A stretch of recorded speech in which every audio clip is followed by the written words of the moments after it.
Fala pessoal, tudo bem? Chegando para mais um Boletim Celeste aqui no canal do Valuzeiro, neste dia 13 de abril de 2022. Cruzeiro conseguiu a sua primeira vitória na Série B 2022. Ontem derrotou o Brusque 1-0, gol de Edu, que chegou a 11 gols com a camisa do Cruzeiro na temporada 2022. Você que vai chegando neste boletim já sabe, deixe a sua inscrição e também deixe o seu curtir após assistir o nosso conteúdo, caso tenha achado este conteúdo interessante aqui no canal do Valuzeiro, que amanhã vai completar aniversário, fará um mês o canal do Valuzeiro desde que iniciou as suas atividades. O Boletim Celeste chegando então é um patrocínio de Botequim do Walter, Natalinha Mano, Mushi Comunicação e também da torcida Nilzeiros em Nova Jersey. Caso você queira também anunciar aqui no espaço do canal, entre em contato conosco através do e-mail valuzeiro@gmail.com. Então, pessoal, sem mais delongas, vamos começar a falar da vitória importante na noite de ontem sobre o Brusque. O Cruzeiro vencendo então por 1-0, gol do atacante Edu aos 37 minutos da segunda etapa, quando recebeu uma bola do Vagninho, que foi passada pelo Adriano, que foi proveniente de uma saída rápida do Rafael Cabral. O Cruzeiro enfrentando a equipe de Santa Catarina, que se comportou exatamente da maneira como eu esperava, como eu inclusive falei no boletim de ontem, antes da partida, uma equipe bastante posicionada no seu campo de defesa pelo técnico Vaguinho Dias, que veio aqui para jogar no erro do Cruzeiro, o Brusque, que venceu em casa, então, eventualmente empatando ou em uma estocada conseguindo um gol e com 3 pontos saindo aqui de Belo Horizonte, não seria ruim. O objetivo da equipe de Santa Catarina era somar pontos. O Brusque jogou bem posicionado, o Cruzeiro não teve tantas dificuldades na saída de bola como foi na partida contra o Bahia, exatamente pelo fato do Brusque não ter sido uma equipe que veio abafar essa saída de bola. Então, aconteceram erros, evidentemente, mas não na quantidade em que o Bahia forçou, exatamente pela proposta de jogo da equipe de Santa Catarina. O Bahia marcou o Cruzeiro lá em cima, dificultando bastante a saída de bola. Agora, mesmo em uma situação que o Cruzeiro volte a ser marcado lá em cima, no seu próprio campo, ontem houve uma mudança na saída. O William Oliveira, ele veio auxiliar tanto o Eduardo Brock quanto o Oliveira, e não, na verdade, o goleiro Rafael Cabral. Então, o William Oliveira, no momento com bola, o Cruzeiro praticamente jogava com 3. É a famosa saída de 3, muito falada pelo técnico Mozart no ano passado, mas não bem executada. Então, ontem essa saída foi bem executada. Acho que o William Oliveira teve um papel muito importante neste momento da saída, porque aí abriu-se o campo com o Rômulo pela direita, com o Rafael Santos pela esquerda, e ora também até o Vitor Leque abrindo bastante do lado direito, e também o Rodolfo abrindo do lado esquerdo, e o Rômulo e o Rafael até, na verdade, um pouco que centralizados, não abrindo tanto quanto os atacantes. Eu acho que isso deu mais possibilidades ao Cruzeiro. Ali com a ajuda também, achei uma partida boa do garoto Mitkov e também do estreante Neto Moura. O Cruzeiro, sem a bola, às vezes fechou até num 4-4-2, o Neto Moura fechando do lado esquerdo, o Vitor Leque fechando do lado direito, e centralizados ali ficaram o William Oliveira e o Mitkov, e na frente o Rodolfo e o Edu. Houve essa variação, claro que muitas vezes também o Cruzeiro fechou de uma forma diferente, com 3 ali na frente, mas essa variação aconteceu também. Um jogo amarrado, um jogo difícil. Eu entendo que o Cruzeiro foi bem na partida de ontem, não fez uma grande partida, mas não acho que o Cruzeiro tenha jogado mal. Acho que o gol, inclusive, sai fruto da insistência do Cruzeiro no seu próprio jogo. O gol não sai através de um cruzamento aleatório, nem um chute despretensioso. O gol sai da maneira que o Cruzeiro se propôs a jogar a partida durante todo o tempo, tocando a bola, tendo paciência, até achar um espaço na boa defesa, na boa postura, né, da equipe de Santa Catarina. Com as estreias ontem do Rodolfo e também do Neto Moura, o técnico Paulo Pessolano chegou a 39 jogadores usados na temporada em 18 jogos. Ele que foi tendo uma série de problemas, né, para armar essa equipe que entrou em campo ontem contra o Brusque. Perdeu o Canezinho, o João Paulo já não atua há 2 partidas por conta do cansaço muscular, né? Perdeu o jogador Vitor Roque, que foi para o Atlético Paranaense. Daqui a pouquinho, depois da análise aqui da partida, a gente vai até falar mais a respeito disso. O jogador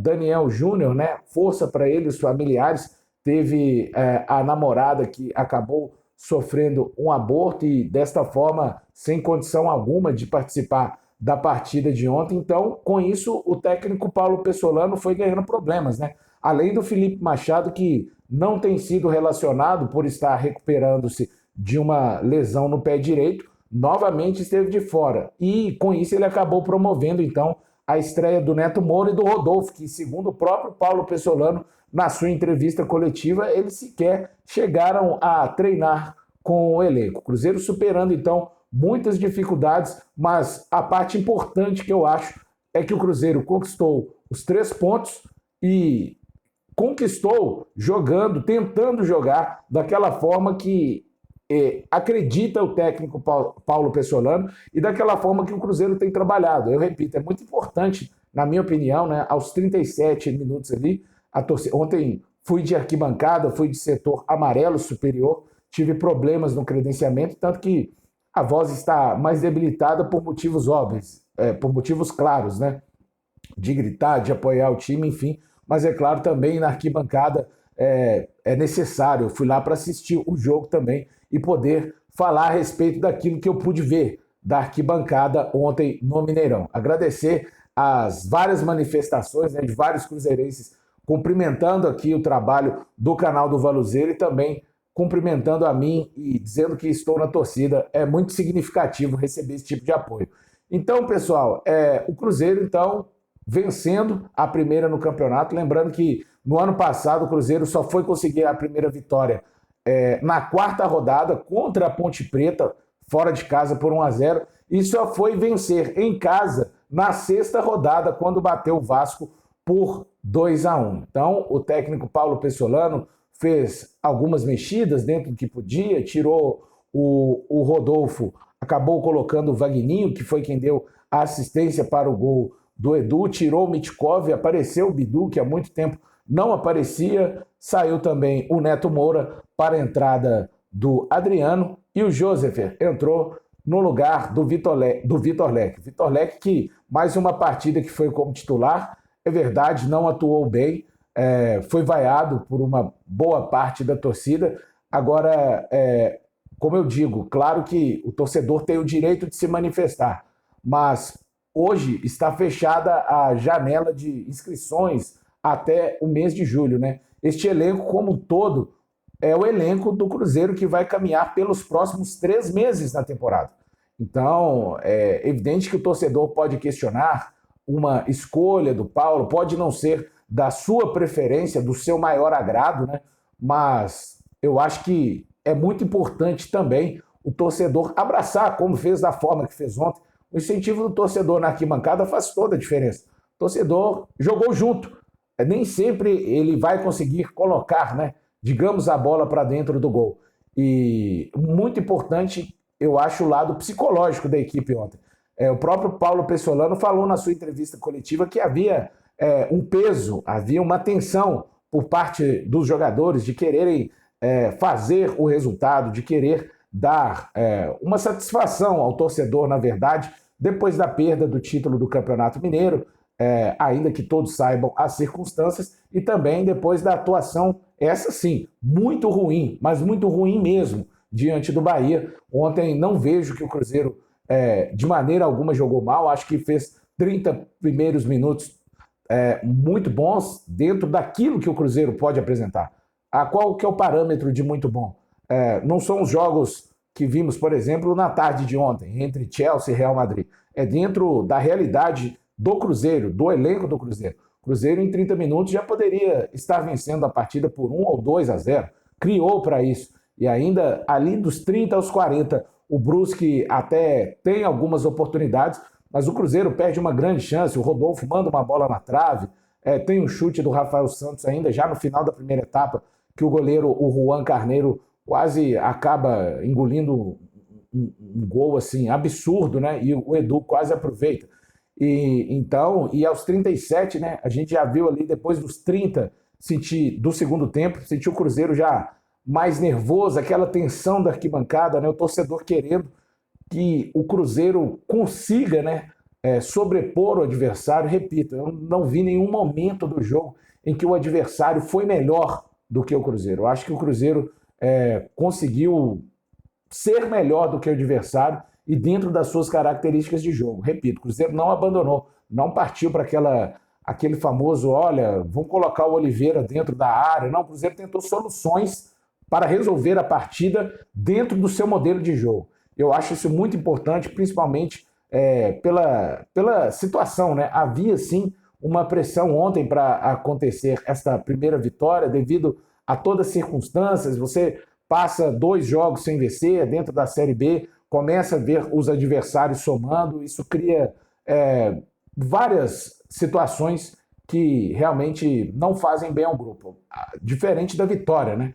Trabalhar em cima da vitória nesse aspecto, o ambiente, o clima, é completamente diferente. Então, o Cruzeiro conseguindo a sua primeira vitória. Vou passar aqui alguns números do jogo de acordo com o aplicativo SofaScore. O Cruzeiro teve 60% de posse de bola contra 40% do Brusque, finalizou 13 vezes contra 10 do Brusque. As finalizações no alvo foram 5 do Cruzeiro e 3 do Brusque. O Cruzeiro teve 8 escanteios contra 4 da equipe do Brusque. Agora, um número que me chama, pelo menos, eu gosto de observar, né? Futebol não se trata somente de números, mas alguns números eu acho que são relevantes, pelo menos na minha análise, né? O Cruzeiro trocou 520 passes, claro que trocou mais do que o Brusque, que trocou 337. E desses 520, o Cruzeiro acertou 85%, acertou 443 passes. Claro que o Cruzeiro hoje não tem um jogador, né, que tem uma característica de acertar, o famoso, como costumam dizer no futebol, né, o pifador. O Cruzeiro não tem esse jogador hoje. Tem um pouco disso quando o João Paulo está em campo, ou às vezes até o Fernando Canezinho, mas essa característica nata mesmo o Cruzeiro não tem. Mas mesmo assim, diante de um adversário fechado, essa quantidade de troca de passes, né? E é sempre, eu repito, não é uma troca de passes estéril, é uma troca de passes objetivando conseguir um espaço na defesa do adversário. E o que prova isso é exatamente o gol que o Cruzeiro marca aos 37 minutos e da maneira que o Cruzeiro marca esse gol. Então, e aqui o Cruzeiro teve também outra coisa que eu chamei um detalhe que para mim era importante, que nas últimas partidas o Cruzeiro vinha sendo derrotado nesse quesito pelos as respectivas equipes que ele enfrentou. O Cruzeiro ontem desarmou mais do que o adversário. O Cruzeiro teve 19 desarmes contra 17 do Brusque. E nas outras 2 partidas, o Cruzeiro havia desarmado menos. Então, se você tem que pelo menos equiparar e de preferência ser superior nesse quesito, eu acho que é muito importante. Pessoal, os jogadores de folga no dia de hoje e de folga também no dia de amanhã. O Cruzeiro que agora só vai entrar a campo, volta a jogar na próxima terça-feira pela Copa do Brasil. Aí é o Remo, lá no Pará, no Baenão, às 21h30. Então o Cruzeiro jogando apenas na próxima terça-feira.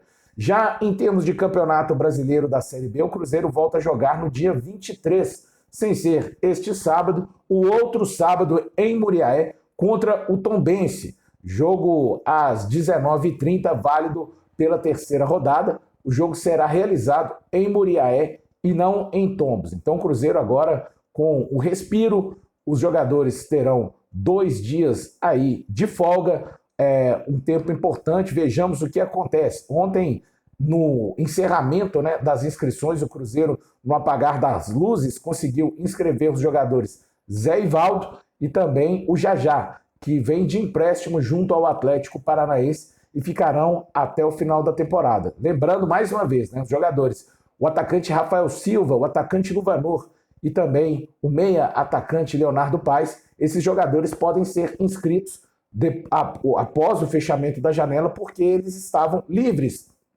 no mercado, mas até um tempo importante também, né? Quem sabe o Cruzeiro até a partida contra o Remo e, principalmente, eu acredito muito que até a partida contra o Tombense, no sábado, dia 23, eu penso que esses atletas que eu falei, o Rafael Silva, o Luvanor e também o Leonardo Paes, já estarão inscritos.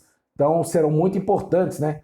Tempo para... Acho que o João Paulo consegue se recuperar até a partida contra o Remo. O Fernando Canezinha ainda vai demorar algum tempo para se recuperar, não tem um prazo estabelecido. Talvez o Felipe Machado possa voltar a figurar como opção também na relação dos jogos. Enfim, é um tempo importante esse tempo agora que o Cruzeiro terá e já começa usando, na minha opinião, de maneira correta, com esses 2 dias de descanso, já que o mês de abril é um mês apertado, serão 7 jogos e o Cruzeiro tendo este pequeno hiato até a próxima partida, repito, Copa do Brasil, na próxima terça-feira contra o Remo, no Baenão, às 21h30. Pessoal, falando a respeito da situação do Vitor Roque, né? Ontem, momentos antes, algumas horas antes da partida se iniciar, uma nota muito forte